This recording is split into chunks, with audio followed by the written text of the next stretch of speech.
നമസ്കാരം. എല്ലാവർക്കും ബയോ ഇൻസൈറ്റിലേക്ക് സ്വാഗതം. ഇന്ന് നമ്മൾ തുടങ്ങാൻ പോകുന്നത് ഫണ്ടമെന്റൽ പ്രോസസ് ആണ്. ഫണ്ടമെന്റൽ പ്രോസസ്സസ് എന്ന് പറയുന്നത് തന്നെയാണ് മോളിക്യുലർ ബയോളജി എന്ന് പറയുന്നത്. സോ മോളിക്യുലർ ബയോളജി എന്ന് പറയുന്നത് വളരെ വോളട്ടൈൽ ആയിട്ടുള്ളൊരു സബ്ജക്റ്റ് ആണ്.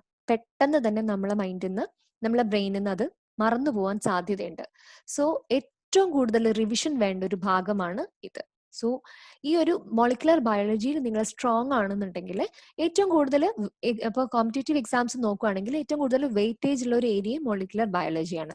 വളരെ ഇൻട്രസ്റ്റിംഗ് ആയിട്ടുള്ള ഒരുപാട് ക്യൂരിയോസിറ്റി, മിസ്റ്ററീസും ഒക്കെ റിവീൽ ചെയ്യുന്ന ഒരുപാട് കാര്യങ്ങളാണ് മോളിക്കുലർ ബയോളജിയിൽ വരുന്നത്. ഒരുപാട് ഇൻട്രസ്റ്റോട് കൂടിയിട്ട് നമുക്ക് അതിൻ്റെ ഒരു കഥ കേൾക്കുന്നത് പോലെ നമുക്ക് പഠിക്കാം. ഇതിന്റെ സിലബസ് എന്ന് പറയുന്നത് DNA replication, repair and recombination ആണ്.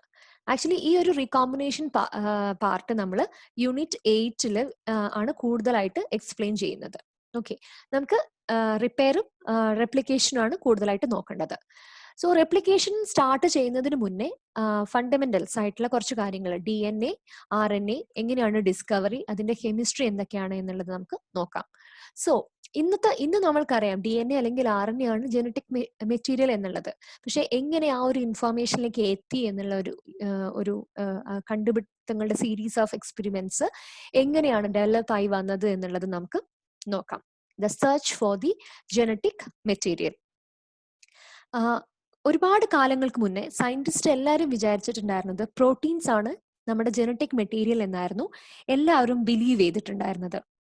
In 1869, a Swiss biochemist called Friedrich Mischer, he discovered nucleic acid. How he discovered this? During the war, so many soldiers were wounded. Okay, so for healing that wound, the wound was covered with cotton and bandages. So he was studying. He isolated a substance from white blood cells of pus in used bandages during the war. Okay, at first he believed the substance to be protein. Okay, then he conducted some further chemical studies. Okay, and he found that the substance he isolated from the pus cell contained carbon, okay, then oxygen, then nitrogen and phosphorus. Then he got confused because he know that proteins does not contain phosphorus. Proteins contain sulfur. So he was sure that it is not the protein, it is something else. But he conducted the experiments. He found the chemistry of the isolated thing composed of carbon, oxygen, nitrogen, and phosphorus. Then he have started isolating the similar. He started doing experiments. He continued his search. Related ആയിട്ടുള്ള സബ്സ്റ്റൻസിൽ നിന്ന് he have started isolating nucleic acid. Okay, in all nucleic acid this is the same composition: carbon, oxygen, nitrogen, hydrogen and phosphorus. So Mischer found in the nucleus of all the samples he studied, and therefore he called it nuclein. But its function and location was unknown. Then in early 1990s, so many experiments was happening to find out about this unknown macromolecule. Then experiments showed that chromosomes, the thread-like structure found in the nuclei, okay, in the nucleus of a cell, they have found a thread-like structure called chromosomes. But they were not aware that they are the hereditary information. Then again for next 40 years, they were studied about this chromosomes, and they found that it is made up of nucleic acid plus protein. They found that chromosomes are present in the center of each cell, and it is made up of nucleic acid and protein. At first, many scientists believed that the protein in the chromosomes must be the genetic material. They reasoned that proteins have a great capacity for storing information because they were composed of 20 different amino acids. However, beginning in the late 1920s, a series of experiments led to the definitive identification of DNA as genetic material. But they were sure that whatever be the genetic material, it should have some characteristic features. They have postulated that it must contain in a stable form the information about an organism's cell structure, function, development, and reproduction. So this is the definition about the genetic material. They define the genetic material as the information about an organism's cell structure, function, development, and reproduction. Then second, it must replicate accurately so that the progeny cells have the same genetic information as the parental cell. Because we have seen that in the same species are almost same, like not the physical appearance, internally, genetically, we all are same. Each species, all are same. Then third point was, it must be capable of change. Without change, organisms would be incapable of variation and adaptation, and evolution could not occur. So, during the evolution, during the course of the time, according to the environment, there should be some adaptations and variation. So, even though it is stable form, it should be capable of change also. Then, this was the postulates, this was the material, this was the scientist postulates regarding genetic material. As I mentioned earlier, the Swiss biochemist Friedrich Mischer is credited with the discovery in 1869 of nucleic acid. So they have found nucleic acid, but they were unaware of its function. Then in late 1900s, they have found a structure called chromosome, which is composed of protein and nucleic acid. And they have found that it is present in every cell's nucleus. But they were not sure what is exactly responsible for the, or they were unaware that which can be the genetic material.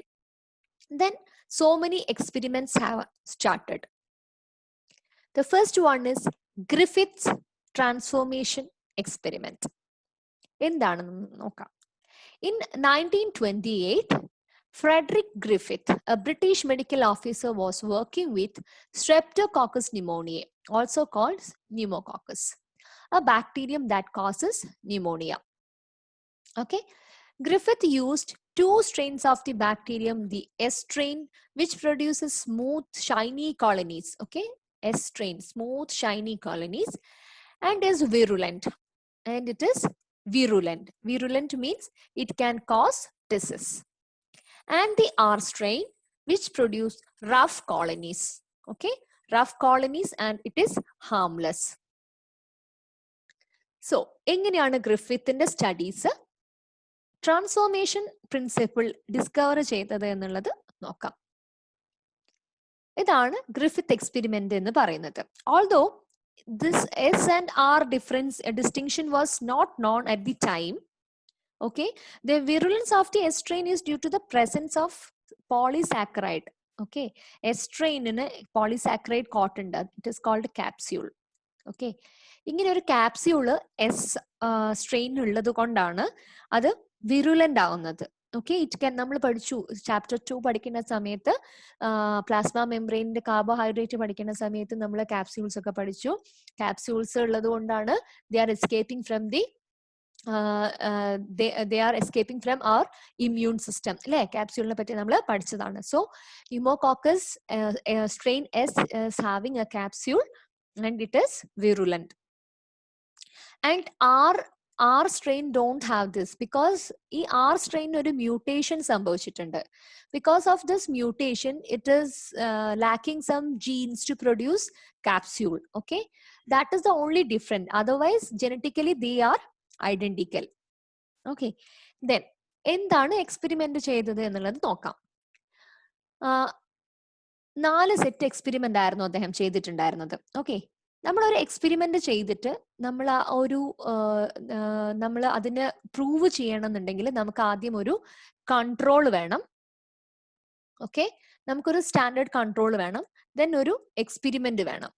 Okay, this is the normal format of every experiment. ആദ്യം ഒരു control വെച്ചതിന് ശേഷമാണ് നമ്മുടെ അതിൻ്റെ ഇപ്പോൾ ഒരു graph ആണെന്നുണ്ടെങ്കിൽ, ഇപ്പം ഒരു കൺട്രോൾ ഗ്രാഫ്, അതായത് ഇപ്പം ഒരു ഷുഗർ കോൺസെൻട്രേഷൻ ഇൻ ബ്ലഡ് അങ്ങനെ എന്തെങ്കിലും ആണെങ്കിലും നമ്മൾ ഇങ്ങനെ ഒരു സ്റ്റാൻഡേർഡ് ഗ്രാഫ് വരച്ചിട്ടാണ് നമ്മൾ സ്റ്റാൻഡേർഡ് ഗ്രാഫ് ആദ്യം വരയ്ക്കും. ആൻഡ് നമ്മുടെ അൺനോൺ സാമ്പിൾ വെച്ചിട്ട് നോക്കിയിട്ടാണ് നമ്മൾ അത് ഐഡന്റിഫൈ ചെയ്യുന്നത്.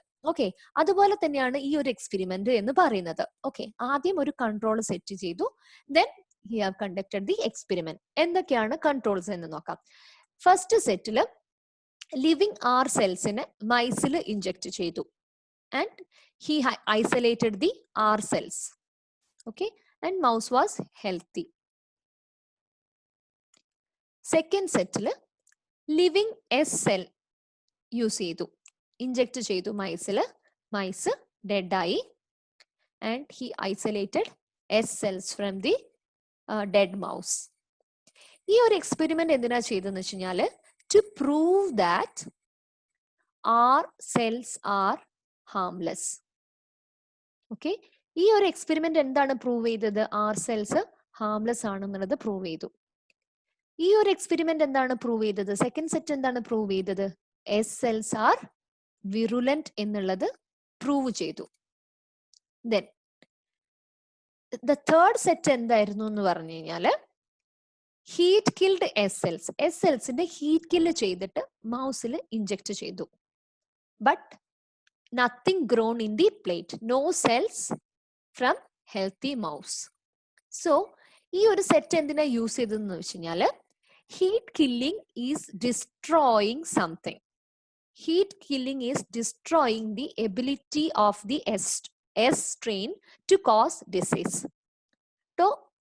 So ഈ ഒരു 3 എക്സ്പെരിമെന്റിൽ നിന്ന് he made a control. Okay, R cell harmless ആണെന്ന് കണ്ടുപിടിച്ചു, S cells virulent ആണെന്ന് കണ്ടുപിടിച്ചു, heat killed S cells can't cause disease എന്നുള്ളതും കണ്ടുപിടിച്ചു. Then the fourth set is the actual experiment. Okay, എന്താണ് നോക്കാം. ഫോർത്ത് സെല്ലില് living R cell plus heat killed S cells എടുത്തു. Living R cell plus heat killed S cells എടുത്തിട്ട് മൗസിൽ inject ചെയ്തു. Mouse dead ആയി and he could isolate S cells and R cells. ഇതായിരുന്നു ഗ്രിഫിത്തിന്റെ എക്സ്പെരിമെന്റ് എന്ന് പറയുന്നത്. ഈ ഗ്രിഫിത്തിന്റെ ഈ ഒരു എക്സ്പെരിമെന്റിൽ നിന്ന് എന്താണ് what he found that Griffith concluded that some R bacteria had somehow been transformed into smooth virulent 3S bacteria by interaction with the dead 3S bacteria. Griffith called this agent the transforming principle. Transforming principle. Okay, R എന്താണ് പറയാ, non വിറുലന്റ് ആണ്. S വിറുലന്റ് ആണ്. Heat kill ചെയ്ത് കഴിഞ്ഞിട്ടുണ്ടെങ്കിൽ non വിറുലന്റ് ആണ്. But when നമ്മൾ ഈ heat killed live ആറും ഹീറ്റ് കിൽഡ് എസും കൂടി കമ്പൈൻ ചെയ്യുന്ന സമയത്ത് നമുക്ക് ഐസൊലേറ്റ് ചെയ്യാൻ പറ്റുന്നുണ്ട് അല്ലെ. 3S നമുക്ക് ഐസൊലേറ്റ് ചെയ്യാൻ പറ്റുന്നുണ്ട്. So he concluded that actually Griffith believed that the unknown agent responsible for the change in the genetic material was a protein. Griffith still believed it was protein, but this was a hunch. and he turned out to be wrong. He had no experimental evidence one way or the other as to the material acting as the agent bringing about the genetic change. ഒരു proof ഉണ്ടായിരുന്നില്ല.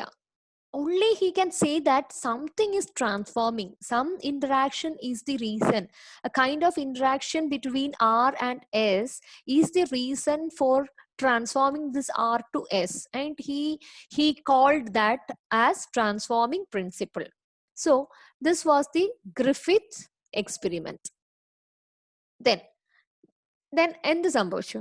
അടുത്ത് next set experiment എന്ന് പറയുന്നത് average transformation experiment ആയിരുന്നു. In 1930s and 1940s, American biologist Oswald T. Avery, along with his colleagues Colin M. McLeod and Macklin McCarthy. So, നമ്മൾ generally Avery, McLeod, McCarthy experiment എന്നാണ് പറയുന്നത്. Try to identify Griffith's transforming principle by studying the transformation of R-type bacteria to S-type bacteria in the test tube. Okay, so they have repeated the Griffith's experiment. Okay, അവർക്ക് അറിയായിരുന്നു okay എന്തോ ഒരു element, some element in the S is transforming this R എന്നുള്ളത് അവർക്ക് മനസ്സിലായി. So അവര് അതിന്റെ ആ ഒരു കെമിസ്ട്രി അല്ലെങ്കിൽ അതിന്റെ ആ ഒരു കെമിസ്ട്രിക്ക് വേണ്ടിയിട്ട് അവര് അടുത്ത സെറ്റ് ഓഫ് എക്സ്പെരിമെന്റ് സെറ്റ് ചെയ്തു. Avery and his colleagues know that one of the macromolecular component like ഇപ്പം protein, RNA or DNA must be the transforming principle. Okay, അല്ലാതെ വേറെ ഒരു ഏജന്റും വേറെ ഒരു കോമ്പണന്റിനും ആ ഒരു പ്രോപ്പർട്ടി ഇല്ല എന്ന് അവർക്ക് ഉറപ്പായിരുന്നു. That was the hypothesis. Okay, എന്നിട്ട് അവര് അതിന് വേണ്ടിയിട്ടുള്ള എക്സ്പെരിമെന്റ് കണ്ടക്ട് ചെയ്തു. അവരെന്താ ചെയ്ത വെച്ച് കഴിഞ്ഞാല് അവർ 3S സെല്ലിനെ എസിനെ ലൈസ് ചെയ്തിട്ട് അവര് സെൻട്രിഫ്യൂജ് ചെയ്തിട്ട് ആ സെൽ എക്സ്ട്രാക്ട് എടുത്തിട്ട് added with R strain. Okay, എന്നിട്ട് ആർ സെല്ലായിട്ട് ഇൻക്യുബേറ്റ് ചെയ്ത സമയത്ത് കോളനീസ് ഓഫ് 3S cells കിട്ടി. Okay, S cells കിട്ടി. Colonies of S cells have grown in the petri dish.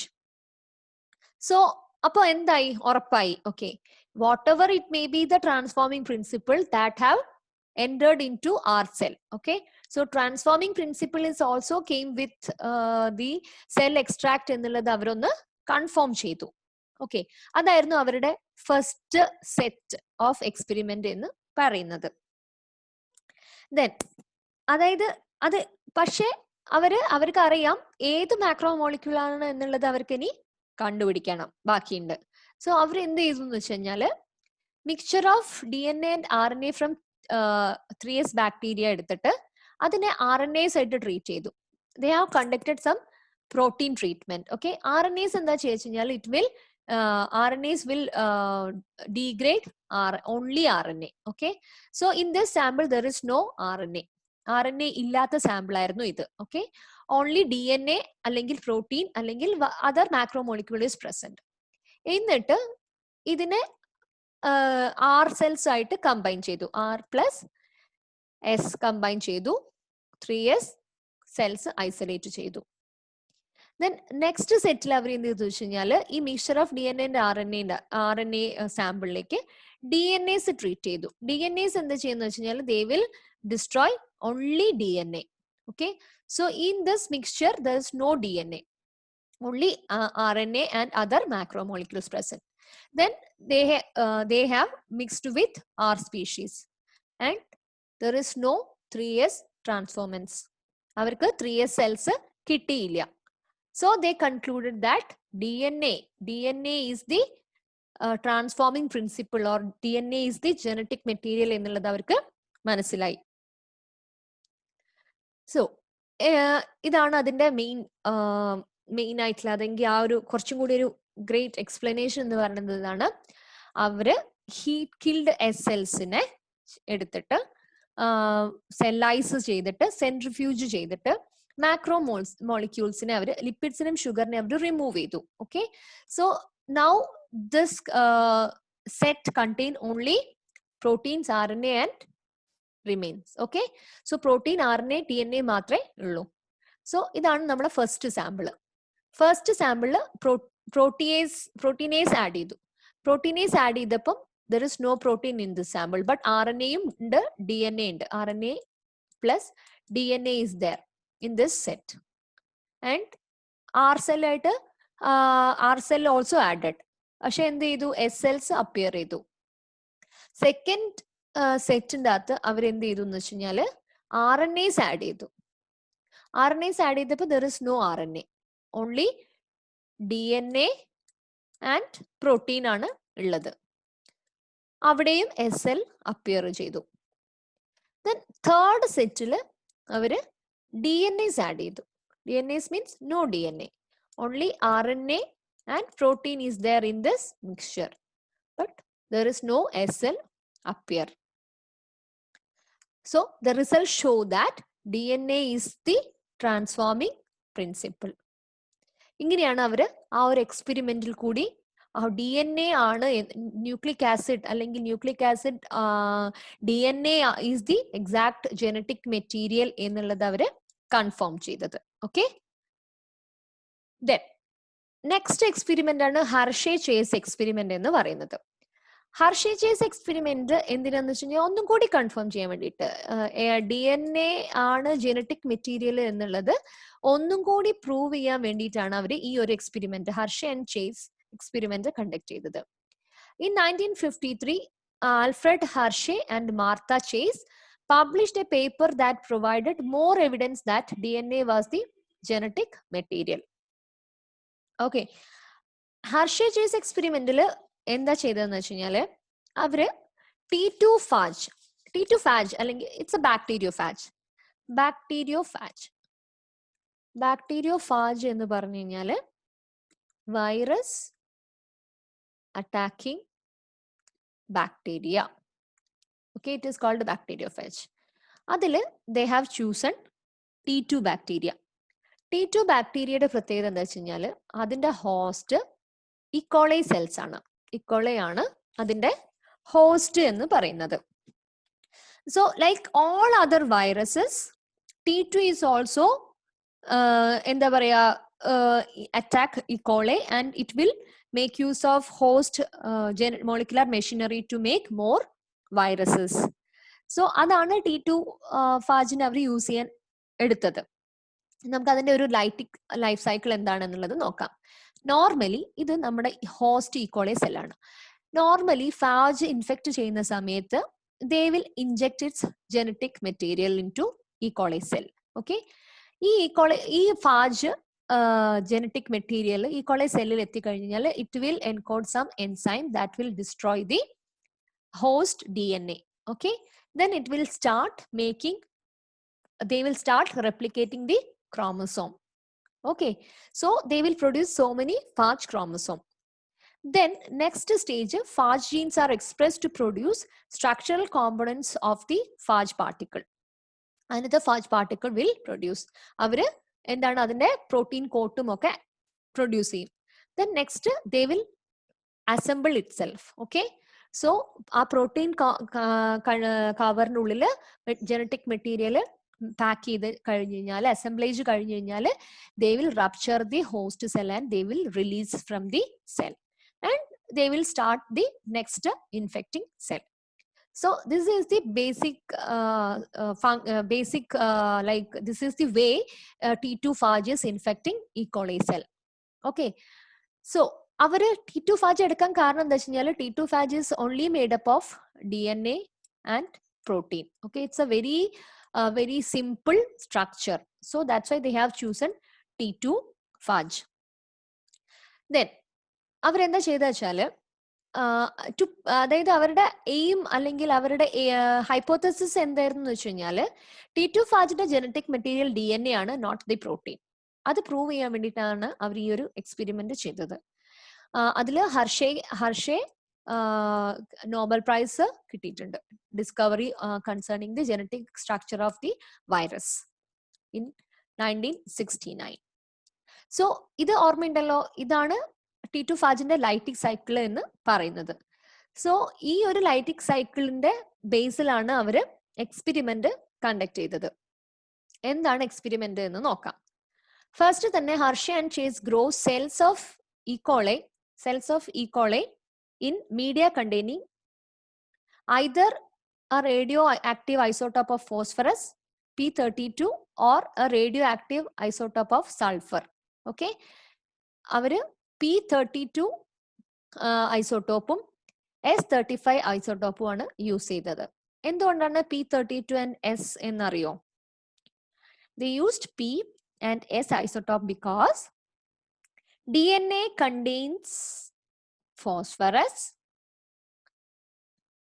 but no sulfur, and protein contains sulfur, no phosphorus. Okay, so radio labeled phosphorus sulfurum ulla rendu settil they have grown E. coli cells. The E. coli took up whichever isotope was provided and incorporated the P32 in all the nucleic acids made inside the cell, or incorporated all S35 into the protein part. Okay, so ആദ്യം തന്നെ E. coli സെല്ലിനെ അവർ radio labelling ചെയ്തു കഴിഞ്ഞു. Then they have introduced T2 phage. ഇതാണ് first set. This is the second set. In first set, the medium is containing P32. In second set, medium containing S35. എന്നിട്ട് first സെറ്റില് T2 phage add ചെയ്തു. അപ്പൊ എന്ത് പറ്റി? It will infect the E coli. അപ്പൊ ഇക്കോളയിൽ എന്താണുള്ളത്? ഇക്കോളയിൽ ന്യൂക്ലിക് ആസിഡിൽ P32 nucleic acid is made up of P32 and proteins are made up of S35. അങ്ങനെ ഇക്കോളേനെ ഇൻഫെക്ട് ചെയ്യുന്നു. ദെൻ അവര് പ്രോജനി ഉണ്ടാക്കി, ഫാജ് പ്രോജനി. ഇപ്പൊ ഈ ഫാജ് പ്രോജനി എന്താണ്? P32 ലേബൽഡ് DNA ആണ് ഈ ഫാജിലുള്ളത്. ബട്ട് ഇവിടെയോ? ഇവിടെ S35 ഗ്രോ ചെയ്തിട്ടുള്ള T2 എല്ലാം S35 ലേബൽഡ് പ്രോട്ടീൻ ആണ് ഈ ഒരു ഫാജിൽ ഉണ്ടായിരുന്നത്. ദെൻ നെക്സ്റ്റ് സെറ്റില് നെക്സ്റ്റ് എക്സ്പെരിമെന്റ് നെക്സ്റ്റ് ലെവൽ എന്തായിരുന്നു എന്ന് വെച്ചാൽ ഈ P32 ലേബൽഡ് DNA-നെയും S35 പ്രോട്ടീനെയും എടുത്തിട്ട് നോർമൽ ആയിട്ടുള്ള നോർമൽ ഈക്കോളെ സെല്ലിലേക്ക് ഇൻഫെക്ട് ചെയ്തു. Okay, so whatever the genetic material they are injecting into the E. coli cell could be radio labeled. അതായിരുന്നു അവരുടെ ഹൈപ്പോതെസിസ്, അല്ലെങ്കിൽ അതായിരുന്നു അവരുടെ ഒരു ക്ലൂ എന്ന് പറയുന്നത്. സോ നമുക്ക് already know how the phages infecting E. coli cell. So P32 labeled phage can inject, if DNA is the genetic material, the genetic material will get into the cell. Okay, so radioactivity recovered in host. Okay, ഹോസ്റ്റിലാണ്, host സെല്ലിന്റെ ഉള്ളിലാണ് നമുക്ക് radioactivity കാണാൻ പറ്റിയത്. And also passes on to phage progeny. Okay, അത് replicate ചെയ്ത സമയത്ത് പ്രോജനിയിലും ആ റേഡിയോ ആക്ടിവിറ്റി കണ്ടെത്താൻ പറ്റി. അടുത്ത സെറ്റിൽ എന്ത് പറ്റിയെന്ന് വെച്ച് കഴിഞ്ഞാല് S35 പ്രോട്ടീൻ ആണ് യൂസ് ചെയ്തിട്ടുണ്ടായിരുന്നത്.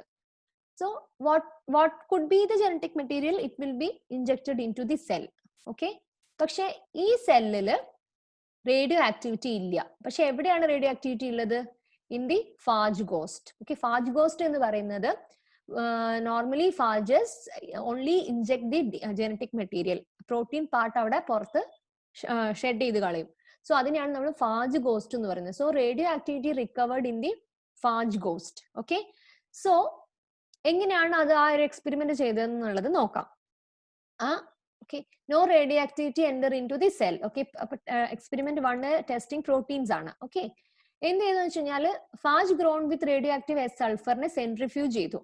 സെൻട്രിഫ്യൂജ് ചെയ്ത് നോക്കിയ സമയത്ത് റേഡിയോ ആക്ടിവിറ്റി ഇവിടെ സൂപ്പർ നേറ്റന്റിലാണ് റേഡിയോ ആക്ടിവിറ്റി ഉള്ളത്. ഓക്കെ, ദെൻ നെക്സ്റ്റ് സെറ്റിൽ ടെസ്റ്റിംഗ് ഫോർ DNA. ഇത് എന്താണ്? P32 ലേബിൾഡ് ഫാജ് ഇൻഫെക്ട് ചെയ്തു. So radioactivity enters the cell. Okay, then phage ആ ഒരു മീഡിയത്തിനെ സെൻട്രിഫ്യൂജ് ചെയ്ത സമയത്ത് റേഡിയോ ആക്ടിവിറ്റി പെല്ലറ്റിലാണ് കണ്ടുപിടിക്കാൻ പറ്റിയത്. So he concluded that Hershey and Chase reasoned that because it was DNA and not protein that entered the cell, as evidenced by the presence of P32 and the absence of S35 inside the bacterial cell. DNA must be the material responsible for the function and reproduction of phage T2. So, അവർ അതിനെ ഒന്നും കൂടി ഉറപ്പിച്ചു. This is the DNA is the genetic material. Okay. Then അടുത്ത ഒരു experiment എന്ന് പറഞ്ഞു കഴിഞ്ഞാൽ Frenkel and zinger experiment ആണ്. ഇതെന്തിനാന്ന് വെച്ച് കഴിഞ്ഞാൽ to prove that RNA is the genetic material of tobacco mosaic virus. ഇത് സിമ്പിൾ ആയിട്ടുള്ള എക്സ്പെരിമെന്റ് ആയിരുന്നു. 2 ടൈപ്പ് ടുബാക്കോ മൊസൈക്ക് വൈറസ് എടുത്തു, TMV-A ആൻഡ് TMV-B. ഓക്കെ, എന്നിട്ട് അതിന്റെ പ്രോട്ടീൻ കോട്ട് ഡീഗ്രേഡ് ചെയ്തിട്ട് അങ്ങോട്ടും ഇങ്ങോട്ടും മിക്സ് ചെയ്തു. ഓക്കെ, ഫസ്റ്റ് സെറ്റിൽ എന്ത് ചെയ്തു എന്ന് വെച്ച് കഴിഞ്ഞാൽ പ്രോട്ടീൻ ബി, അതിന്റെ protein coat protein B plus RNA-A use ചെയ്തിട്ട് ഒരു ഹൈബ്രിഡ് ഉണ്ടാക്കി.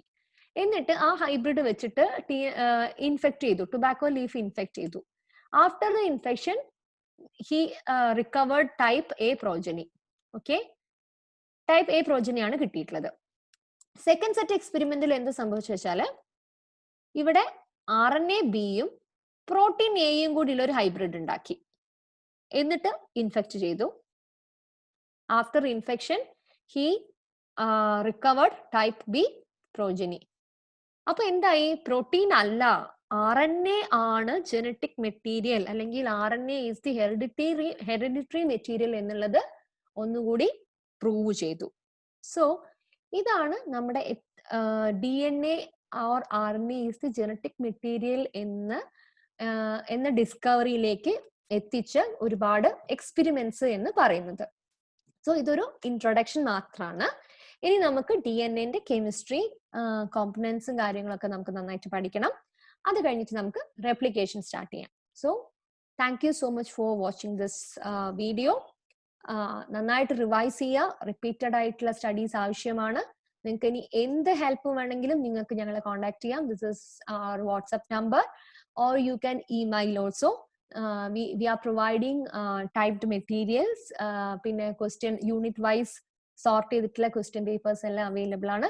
നിങ്ങൾക്ക് എന്ത് ഡൗട്ട് ഉണ്ടെന്നുണ്ടെങ്കിലും ഞങ്ങളെ കോൺടാക്ട് ചെയ്യുക. Kindly like our videos, share our videos, subscribe our channel.